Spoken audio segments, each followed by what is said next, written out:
اور پھر رب نے تجھے بیٹے دیے تو میٹھا میوہ، اور بیٹیاں دی تو تیرے لیے باعث کرم، تیری چھاتی پہ بچے چڑھے تو تو نے کہا سب سے بڑی نعمت یہی ہے کہ مالک کہتا ہے تو میرا بندہ تھا، میں نے دینا ہی تھا، تو نے دیا، احسان نہیں جتلایا، لیکن جب اپنا نبی دیا تو کہا میں نے بڑا احسان کیا تم پہ، لَقَدْ مَنَّ اللَّهُ عَلَى الْمُؤْمِنِينَ إِذْ بَعَثَ فِيهِمْ رَسُولًا، میں نے تم پر احسان کیا ہے۔ کون دیتا ہے کسی کو محبوب اپنا؟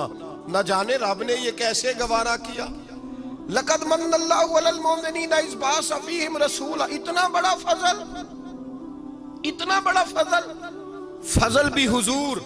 اور جب بات رحمت کی آئی تو فرمایا مومنوں صرف تمہیں ہی نہیں، عیسائیوں، یہودیوں، سکھوں، دنیا میں جتنی مخلوق ہے، حتیٰ کہ جانور بھی، حتیٰ کہ چونٹیاں، نباتات، جمادات، ہر چیز، یا اللہ تو نے کیا دیا؟ فرمایا وَمَا أَرْسَلْنَاكَ إِلَّا رَحْمَةً لِلْعَالَمِينَ، میں جس کا رب ہوں ان سب کے لیے میں نے اپنے نبی کو رحمت بنا کے بھیج دیا ہے۔ بیٹے کے آنے پہ تو مٹھائی بانٹتا ہے، میلاد والے دن تو لائٹیں بند کر لیتا ہے، بیٹے کے آنے پر تو حلوائی بٹھاتا ہے، اور نبی پاک کے نام کی لائٹیں لگی ہوں تو پریشان ہوتا ہے۔ ہم سے کبھی پوچھ تجھے بتائیں، بس نہیں چلتا، ورنہ تاڑے توڑ کے چھتوں پہ لگا دیں، بس نہیں چلتا، فرشتوں کو بھی کہیں آؤ ہمارے ساتھ شامل ہو جاؤ، آمد مصطفیٰ مرحبا مرحبا کا نعرہ لگانا ہے، ہمارا بس نہیں چلتا، ورنہ دنیا کی ساری نعمتیں بچھا دیں اور لوگوں کو بتلائیں کہ اصل تو خوشی منانے کا دن ہی آج ہے جب اللہ نے ہمیں اپنا پیارا رسول عطا فرمایا ہے۔ اور ہمارے امام تو کہتا ہے میلاد نہ کر، ہمارے امام نے تو کہا حشر تک ڈالیں گے ہم، حشر تک، یہ 2-4 دن کا تو پروگرام ہی نہیں ہمارا، حشر تک ڈالیں گے ہم پیدائش مولا کی دھوم، اور مثل فارس نجد کے کلے گراتے جائیں گے، خاک ہو جائیں عدو جل کر مگر ہم تو رضا، دم میں جب تک دم ہے ذکر ان کا سناتے جائیں گے۔ ہمارا تو 1-2 دن کا پروگرام ہی نہیں۔ اور پھر سنو کتنی بڑی نعمت ہے۔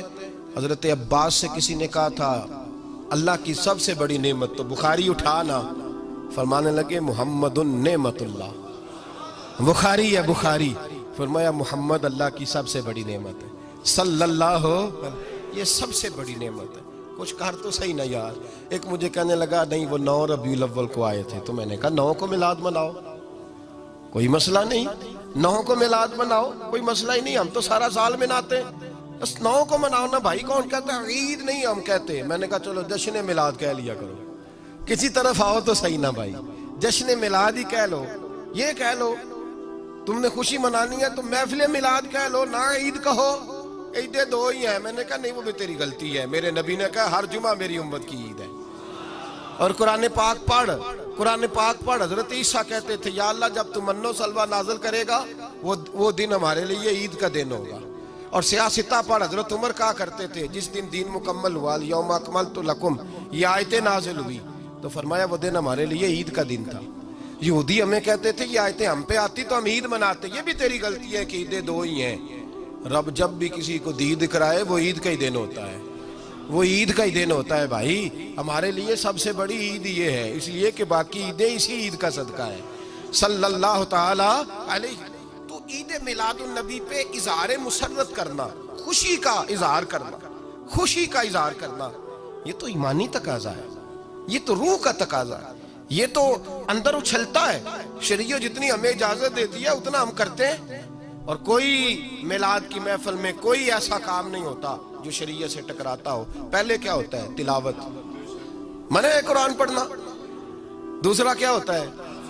اتنا درجہ ہے نعت کا، اب تو نہ نعت پڑھنے والے رہے نہ سننے والے رہے، دونوں میں ہی کمی ہے۔